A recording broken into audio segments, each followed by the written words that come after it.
हाय everyone, नमस्ते and welcome to pure science. हम लोग सॉल्व कर रहे हैं सीजी सेट 2017 के क्वेश्चन पेपर को। फिजिक्स का क्वेश्चन पेपर है यह, ठीक है। सीजी सेट 2017 के क्वेश्चन पेपर को। तो इसके पहले हमने बहुत सारे क्वेश्चन सॉल्व कर लिए हैं, ये अगला वीडियो है। चलिए इसमें देखते हैं नेक्स्ट क्वेश्चन क्या है। The Hamilton Jacobi equation is expressed as, इस प्रकार से एक्सप्रेस किया जाता है हैमिल्टन जैकोबी इक्वेशन को, ठीक है। एच यानी हैमिल्टनियन है, Q1 Q2 Q3 से लेकर के Qn तक ये पोजीशन कोऑर्डिनेट है, ठीक। उसके बाद del S by del Q1, del S by del Q2, del S by del Qn और T, ठीक, plus del S by del T is equal to 0, ठीक है। तो यहाँ पर S जो है प्रिंसिपल फंक्शन है, ठीक है, और H हैमिल्टनियन है, Q1 Q2 जो है पोजीशन कोऑर्डिनेट है, ठीक है। इस प्रकार से है, T जो है टाइम है। तो ये हैमिल्टन जैकोबी इक्वेशन है। अब यहाँ पर क्या क्या है ये इसको बताना है, ऑप्शन में दिया हुआ है, ठीक है। तो पहला दिया हुआ है ए नंबर, इस समीकरण में एस जो है हैमिल्टन प्रिंसिपल फंक्शन या फिर हैमिल्टन सिद्धांत फंक्शन बोला है, वही प्रिंसिपल फंक्शन है ना। मुख्य फलन, प्रिंसिपल मतलब प्रिंसिपल है, ठीक है। ये प्रिंसिपल सिद्धांत वाला नहीं है, प्रिंसिपल फंक्शन है, ठीक है, एस, ठीक है। तो ये सही है, बिल्कुल सही है, ठीक है, प्रिंसिपल फंक्शन है। There is no relation between S and the generating function of the canonical transformation, तो ये तो गलत है, ठीक है। एस जो है प्रिंसिपल फंक्शन और कैनोनिकल ट्रांसफॉर्मेशन के जनरेटिंग फंक्शन में कोई रिलेशन नहीं है बोल रहा है, तो है ना, ऐसा नहीं है, ठीक है। द कैरेक्टरिस्टिक फंक्शन यानी डब्लू, इसको डब्लू से डिनोट करते हैं कैरेक्टरिस्टिक फंक्शन को, ठीक है, ध्यान दीजिएगा। कैरेक्टरिस्टिक फंक्शन को डब्लू से डिनोट करते हैं। Function can be obtained from S only when the Hamilton does not depend on time explicitly, ठीक है। तो बिल्कुल सही है यह भी। ये हैमिल्टन का कैरेक्टरिस्टिक जो फंक्शन है ना, कैरेक्टरिस्टिक फंक्शन डब्ल्यू से डिनोट करते हैं। इसको एस से जो है डिराइव किया जा सकता है, एस से प्राप्त किया जा सकता है। किस कंडीशन में? जब हैमिल्टोनियन एच जो है टाइम टी पर एक्सप्लिसिटली डिपेंड नहीं करता है, एग्जैक्टली उसी पर डिपेंड नहीं करता है, ठीक है, साफ तौर पर, है ना, एकदम निश्चित रूप से उस पर डिपेंड नहीं करता है। उस कंडीशन में एस से जो है डब्ल्यू को डिराइव किया जा सकता है, ठीक है। तो सही है, तो ए और सी सही है, यहाँ डी भी गलत है, ठीक है, ठीक है। तो ऑप्शन देख लेते हैं कौन सा है, ए और सी सही है ना। Option C is the right answer. Option मतलब कथन जो है ए और सी जो है सही हैं, ठीक है। तो ऑप्शन सी यहाँ पर सही उत्तर है। अगला प्रश्न, पी क्यू टी, है ना। पी जो है मोमेंटम कोऑर्डिनेट, मोमेंटम है, की जो है पोजीशन है और टी टाइम है। इसको हम कैपिटल पी क्यू टी मतलब, है ना, उसमें ट्रांसफॉर्मेशन करेंगे, ट्रांसफॉर्मेशन कोऑर्डिनेट ट्रांसफॉर्मेशन, है ना, के लिए निम्नलिखित रूपांतरण दिए गए हैं, है ना। यहाँ पर दिया गया है क्यू और कैपिटल क्यू का वैल्यू इतना, कैपिटल पी का वैल्यू इतना, इस प्रकार से दिया हुआ है रूपांतरण, है ना। जब हम एक कोऑर्डिनेट को दूसरे कोऑर्डिनेट में रूपांतरण करते हैं, ये जो स्मॉल में लिखा हुआ है पी क्यू टी, इसको हम कैपिटल वाले में ट्रांसफॉर्मेशन करते हैं, है ना। यहाँ पर ये जनरल टर्म में लिए गए हैं पी क्यू टी, है ना। मोमेंटम कोऑर्डिनेट, पोजीशन कोऑर्डिनेट और टाइम है, ठीक है, किसी एक कोऑर्डिनेट सिस्टम में, और यहाँ ये दूसरे कोऑर्डिनेट सिस्टम में है, ठीक है। तो उस कंडीशन में जब ट्रांसफॉर्मेशन होगा तो उसका इक्वेशन कैसा मिलेगा, ठीक है। तो यहाँ ए बी सी डी करके दिया हुआ है, ठीक है।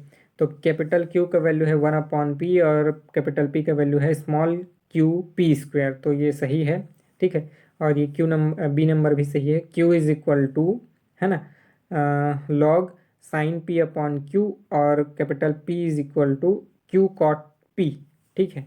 तो यहाँ देखिए, जब हम ट्रांसफॉर्मेशन करते हैं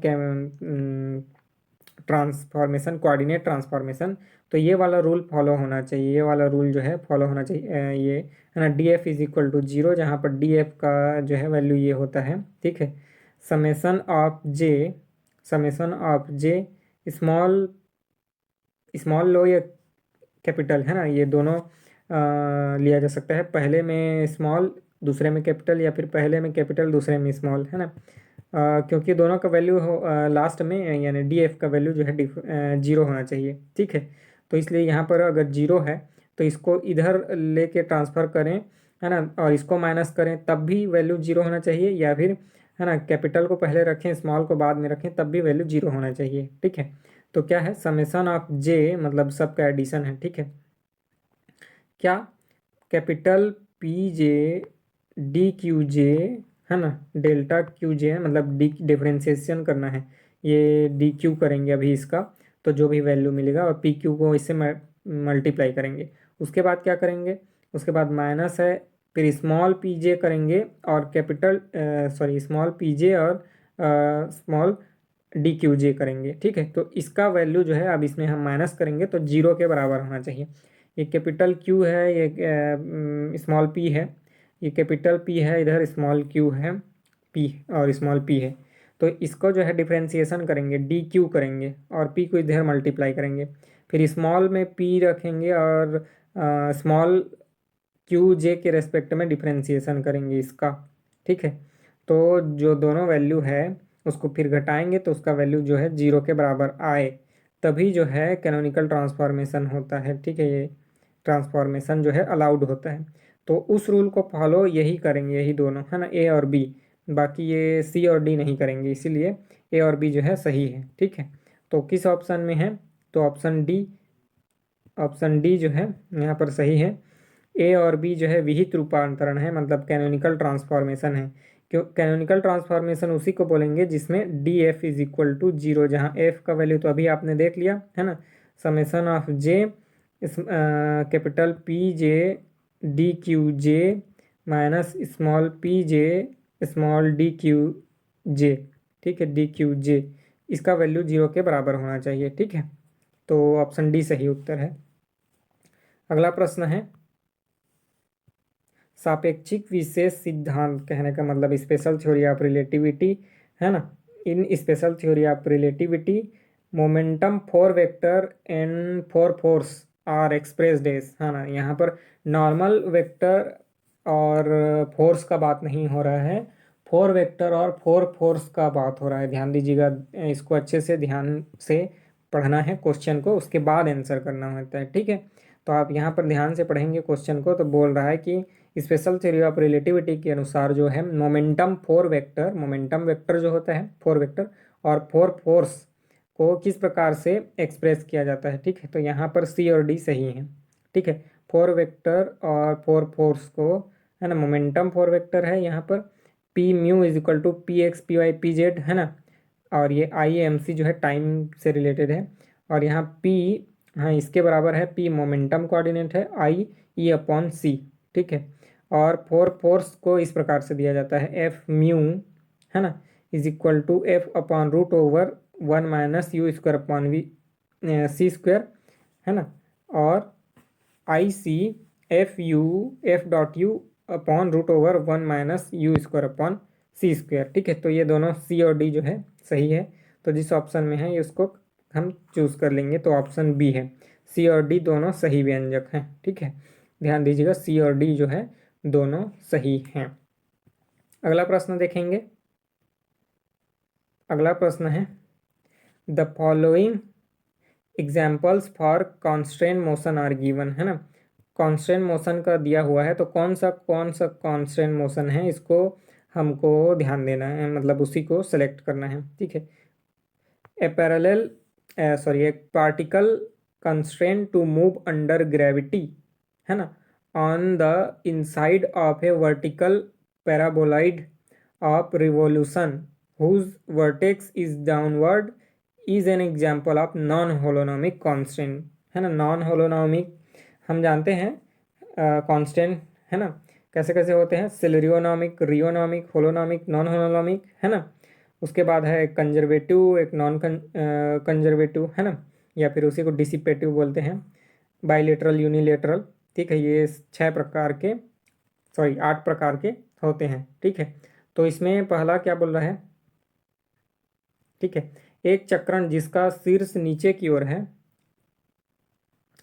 और के ऊर्ध्वाधर परवलयज के भीतरी सतह पर गुरुत्व के अंतर्गत कोई कण जो है गति कर रहा है, तो इसको हम नॉन होलोनॉमिक बोलेंगे। ठीक है, तो यहाँ पर इंग्लिश ही ज़्यादा बेटर लगता है पढ़ने में, ठीक है, मतलब समझ में वही आता है। तो particle constant to move under gravity, gravity के अंतर्गत मूव करने के लिए कांस्टेंट है ना।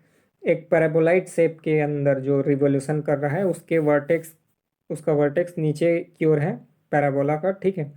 तो उसके अंतर्गत जो है गति कर रहा है तो वो नॉन होलोनॉमिक कांस्टेंट के अंतर्गत आएगा। होलोनॉमिक, नॉन होलोनॉमिक, ये सब का डेफिनेशन यहाँ पर देख सकते हैं। सेलेरियोनॉमिक किसको बोलेंगे? Does not depend on time, ठीक है। रियोनॉमिक डिपेंड ऑन टाइम, ठीक है। होलोनॉमिक मतलब does not depend on velocity, और नॉन होलोनॉमिक मतलब डिपेंड्स ऑन वेलोसिटी, ठीक है। तो बाइलेटरल मतलब फॉर्म ऑफ इक्वेशन, और यूनिलेटरल मतलब फॉर्म ऑफ इनइक्वालिटी, ठीक है। तो ऐसे होता है, ठीक है। तो क्या क्या इक्वेशन आएगा उसको है ना होलोनॉमिक बोलेंगे, नॉन होलोनॉमिक, इसको हमको एग्जाम्पल दिया हुआ है और उसका मतलब किस टाइप का है वह उसको साथ में दिया हुआ है, तो हमको उसको सेलेक्ट करना है। तो ऊपर ए जो है सही नहीं है। A particle sliding on an ellipsoid under the influence of gravity is an example of non holonomic constant, हाँ ये सही है, ठीक है। एक पार्टिकल जो है इलिप्सॉइड के अंतर्गत जो है स्लाइड कर रहा है ना, घर्षण कर मतलब फिसलते हुए जा रहा है, ठीक है, under the influence of gravity, gravity के अंतर्गत, है ना। तो उसको हम क्या बोलेंगे? नॉन होलोनॉमिक, मतलब जो वेलोसिटी पर डिपेंड करता है, ठीक है। तो ऑप्शन बी यहाँ पर सही है, मतलब कथन बी। उसके बाद अलग एक अगला है सी नंबर।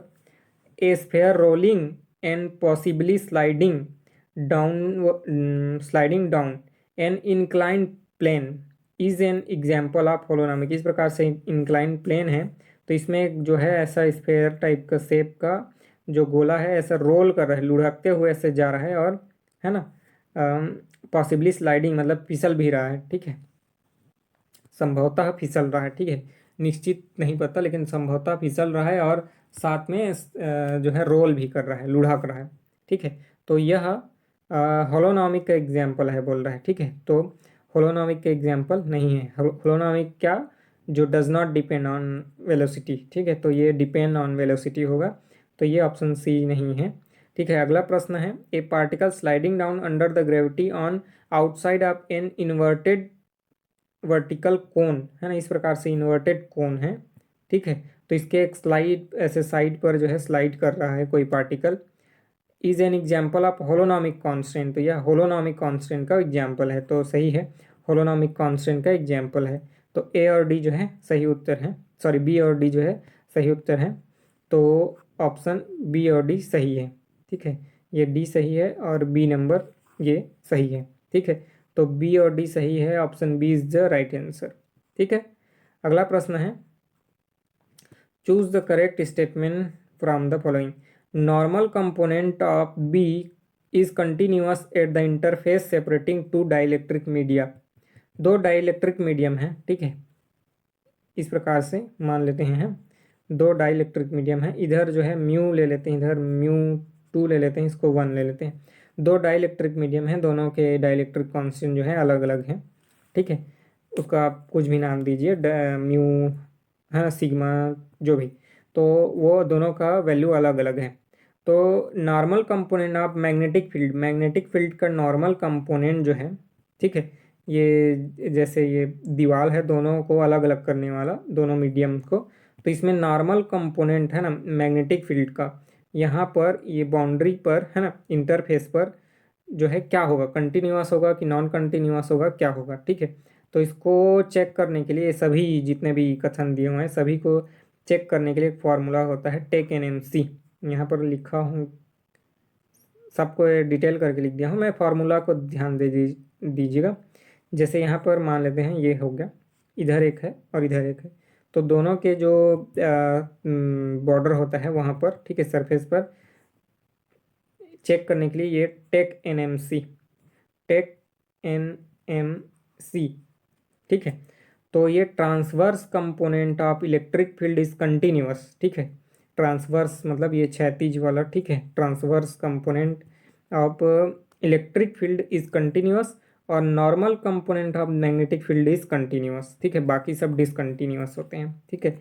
मतलब कि normal component of electric field is non continuous होगा, और tangential component of magnetic field is continuous होगा। ठीक है, तो क्या फार्मूला है, टेक एनएमसी, मतलब कि transverse component of electric field is continuous, इसमें है ना बाउंड्री पर, और normal component of magnetic field is continuous. ठीक है, दोनों को ध्यान दीजिए, उसके बाद जो है ये अपने आप बन जाएगा।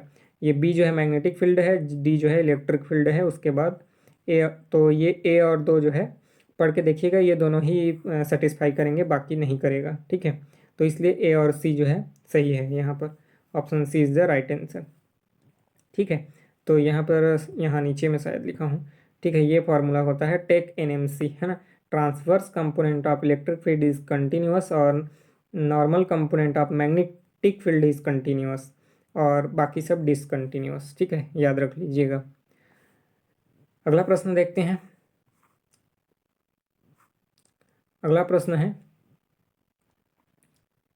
From the following find out the correct statement. फिर से स्टेटमेंट वाला ही है।